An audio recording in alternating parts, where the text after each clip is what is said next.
Extract him.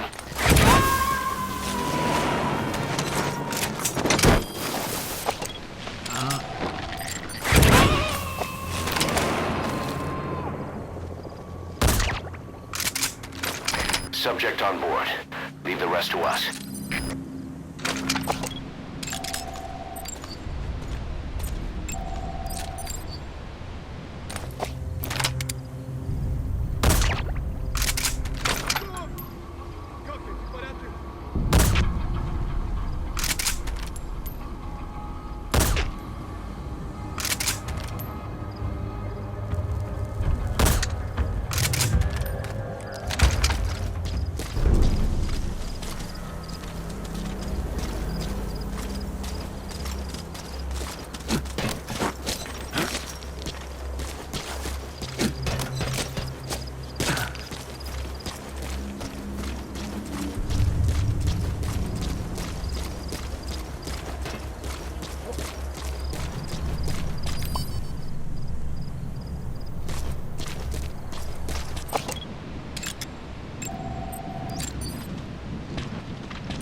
Talk.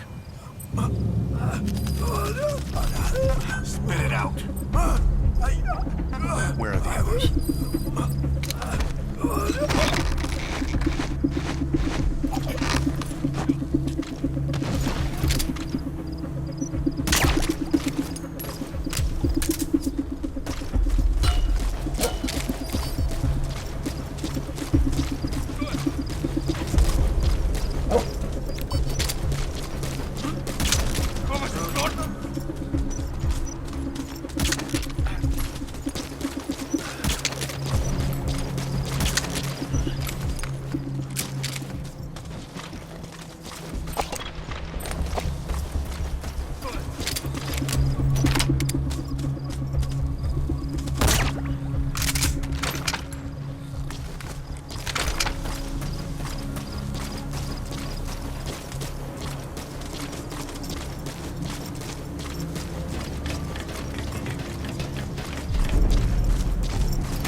Extract him.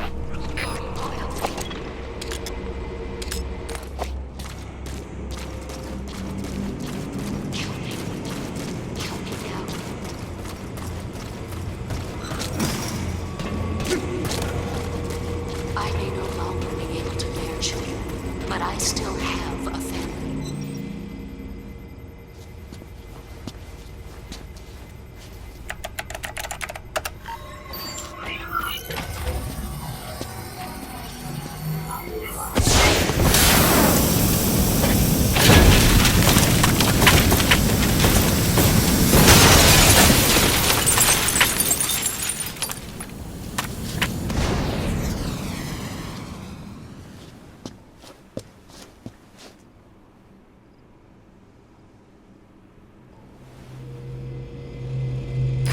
AI pod launch confirmed. We'll pick it up. I wonder what kind of secrets are buried in it. I'll let you know if we learn something.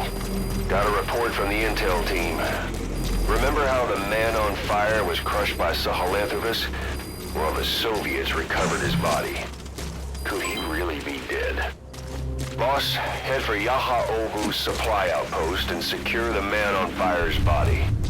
If Skullface was right, and a thirst for revenge can turn a man into a demon and keep the dead alive, and this man on fire who's been coming after us ever since you woke up, well, that just might be what's left of our old friend Volgin.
something I've been wondering. Why are you called Code Talker? During World War II, the U.S. military used the languages of different tribes, including the Navajo, as codes, right? I know the term Code Talker was used to mean people sent to the battlefield to speak in those codes. Were you one of them? Our mother tongue was indeed used for war. But I did not go. I was already over the conscription age. However, I was made to help craft the codes that were spoken. So in a wider sense, you could call me a code talker for that. Navajo is a complex language, and virtually no one outside the US speaks it. They must have thought it was the perfect language to use as a code. Yeah, in the end, the Japanese never cracked it. The cipher is king in information warfare. Of course, they didn't simply speak in Navajo. They created substitutions for words according to a code book, and then translated those into our language. Young Diné was sent to the front lines of the Pacific Theater as code talkers. To fight is an honor for the Diné. They were the pride of our people. But I cannot say this history brings me joy. Words are alive. When they are spoken, life is breathed into them. They become a part of the listener. Our words were transformed into lifeless ciphers and used for war. This, after the Black Ana spent generations suppressing the language. Yeah, I'm sorry. So I guess we shouldn't be calling you Code Talker, huh? No, I do not mind. The reason Skullface called me Code Talker was because I also am responsible for coding language into the vocal cord parasites. I am the same as those young warriors, used for a cipher's sake. I must never forget that. The name, Code Talker, is a lesson carved into my being. You said Skullface ordered you to weaponize the vocal cord parasites. But you also said he wasn't the reason. And he wasn't. I was seduced by the parasites. That is a fact. How? You mean from your curiosity as a scientist? That I cannot deny. But there is more to it. The story goes back to the 19th century, to my earliest memory. One day, a man from the government visited our Hogan, our home. I cried as he yanked me from my mother's arms and took me away to an Indian boarding school. From that day forward, I became George. This was the name my teacher gave me. I was forced to give up my Diné name, forbidden from speaking anything but English. If we dared utter a word of filthy Navajo, the teacher made us eat a bar of soap. Yeah, that was the U.S. government's education policy for Native Americans. To erase our words was like erasing our people. Their education was tantamount to ethnic cleansing. Over time, the overt persecution of our language stopped. But to this day, it continues to be eaten away by the lingua franca, that is English. Many of the Diné outside the reservations can speak nothing else. And it isn't just our language. Across the world, minority languages are being destroyed by dominant languages. Many are on the verge of extinction. Enter the vocal cord parasites. Yes, I began thinking that minority languages needed some sort of deterrent against dominant languages. In order that their peoples and cultures would survive. It was then that I came across literature at the Foundation claiming that man acquired language thanks to a type of parasite, one that distinguishes between languages as a precursor to reproduction. If I could just resurrect it, make it more pathogenic, I would have my deterrent against English. But I failed to hide that aim from Skullface. He noticed. Yes, I wanted to retaliate against the English language. though never did I intend to actually use it as he planned. You know how the story ends. I was forced to study how to make the parasites compatible with all the world's languages. All but English. However, he in fact secretly isolated an English strain. I will not be held prisoner by the man's phantom. The English strain must not be allowed to exist either. A ruler's greatest wealth is not money or land. It is the number of individuals under his control. Subjects who work, consume, are there to be used as pawns in war. For a capitalist ruler, his people's power becomes his power. You are the same. With your diamond dogs, you spin it with your speeches. But what you're doing is bringing as much talent as you can into your little domain. Every person another feather in your cap. Yes, since ancient times, every civilization's ruler has had the same idea. When people unite under one will, they become stronger than the sum of their parts. And the one will is the ruler's will. And what do rulers use to bring people together? Language.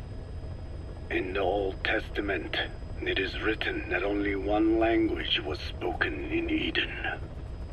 A shared tongue that united all of humanity. Mankind eventually grew aware of its power and harnessed that strength to build a tower to the heavens. The mighty Tower of Babel. This angered God, who splintered the language of man, and the tower was never completed. Languages emerged, and the earth was divided as men went their separate ways. Every age is the same. A ruler's first order of business, after conquering new land, is to force his tongue on its people. Ancient Rome, Napoleon, and now Zero. English is wreaking havoc around the world right now. The British Empire tilled the land with war as its hoe, then began planting the seed that is English. Eventually, American capitalism became the new instrument. To play its game of wealth, you only had to abide by one rule: English. By exploiting people's desires, English has become a leash that people gladly wear around their necks, it would seem.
Subject on board. Leave the rest to us.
He's coming too. Roger that.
I barely recognize you, Colonel. Skullface used your thirst for revenge against Big Boss, did he?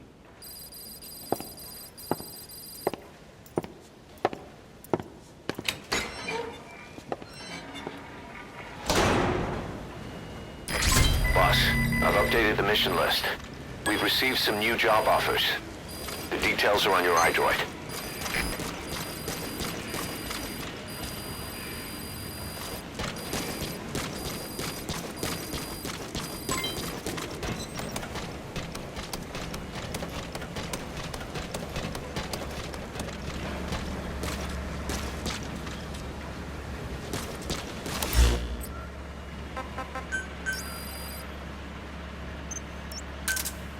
Roger. This is Pequod. Arriving shortly at LZ. This is Pequod. On station at LZ.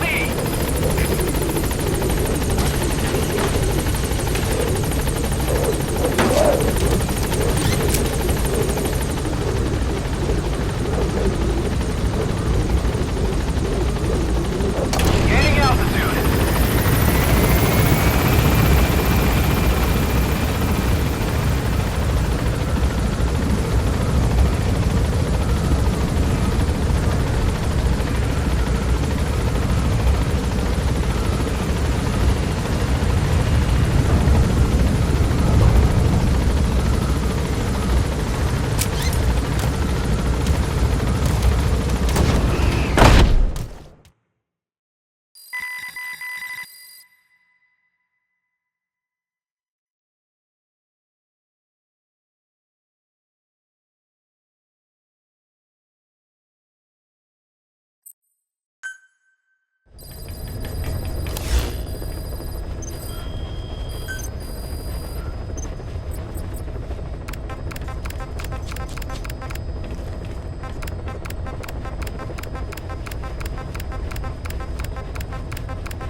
Volgin, the GRU colonel, was burned alive with the Shagohod during Operation Snake Eater 20 years ago. Despite suffering severe burns to his entire body, he still clung to life. After you left Seleniarsk, Volgin's body was taken to a research institute in the outskirts of Moscow, but modern medicine couldn't explain why he was still alive. Not that the colonel was any ordinary man to begin with. That constant electric current he had running through his body that he could unleash at will, to be honest, I was always uncomfortable around him. Thought I might get electrocuted just by standing nearby. The institute studying him was tasked with investigating and developing human paranormal abilities. The comatose Volgin was used to further the Soviet Union's research into such abilities. But not long ago, the facility burned to the ground, and Volgin's body was never found among the rubble, even though the fire started in the room where they were keeping him.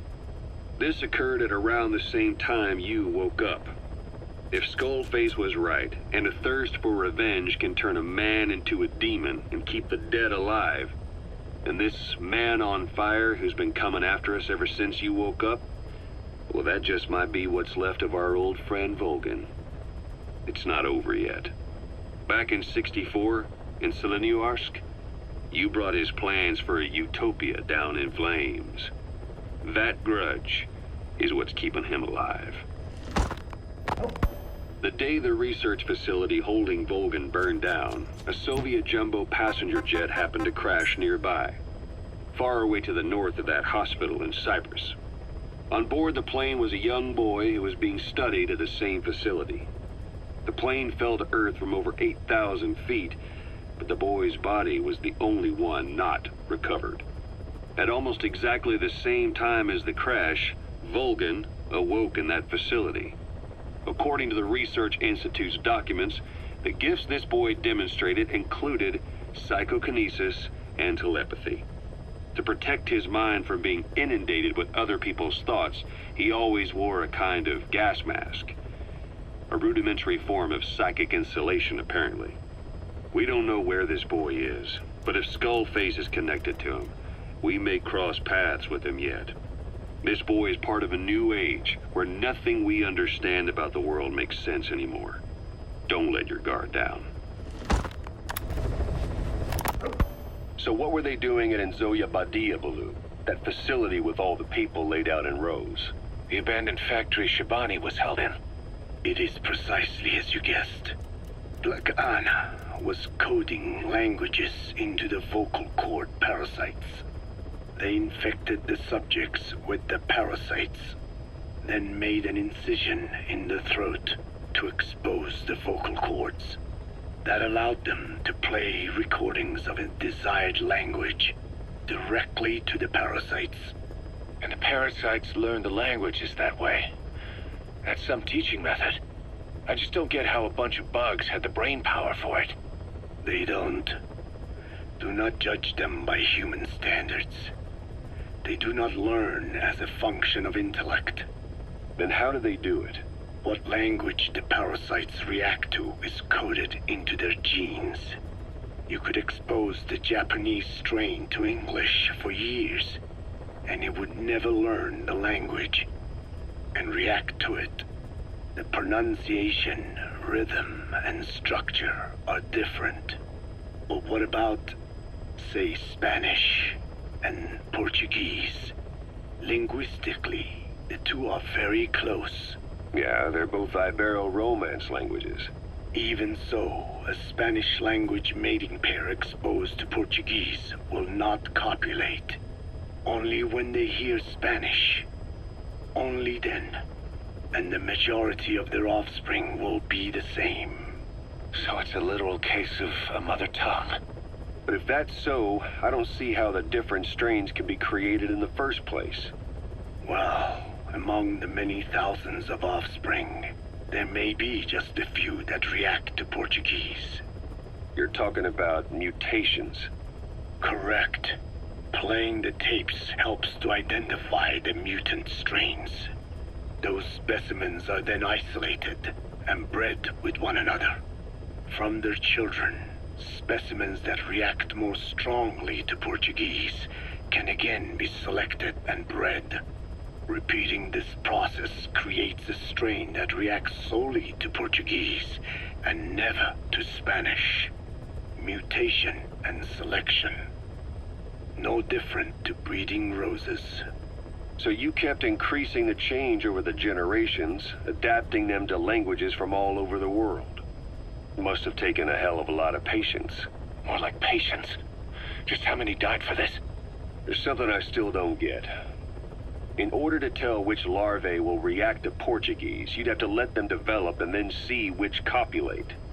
That means you'd need tens of thousands of guinea pigs. There's no way you could do that in a facility that small. For normal selective breeding methods, you would be right. But there is a more effective selection method when training the vocal cord parasites. Go on. It is not only when mating that the parasites listen for language. shortly before hatching. Larvae display markedly increased activity in reaction to particular language. The active eggs can be identified under a black light, so the eggs that react to Portuguese are selectively placed in the throats of subjects. So you see, narrowing down strains that react to the target language is an effective process. Though I'm sure that even so, many lost their lives to create the various strains. Taken against their will into that dungeon. There are two reasons for playing the tapes for the parasites. One, to isolate the eggs that respond to the target language. And two, to cause the specimens raised from the selected eggs to mate. I get how the system works. But why do they respond to language before they even hatch? It's not like they can mate from inside an egg. It is because the larvae learn the language before hatching.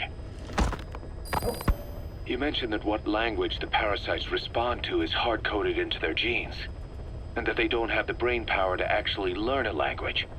But then you say that the larvae at Nzoia Badia Bulu were learning the languages in the egg.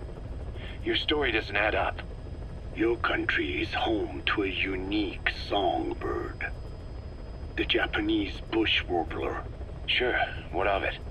What a beautiful call it has. But no bush warbler can sing it perfectly at the start. As chicks, they can barely chirp at all. They must learn from their parents and other adult birds. Only then can they sing properly and attract females. So naturally, there are individual differences in each bird's call. Though they start on the same footing, each bird is influenced by its teachers. And the parasites are the same?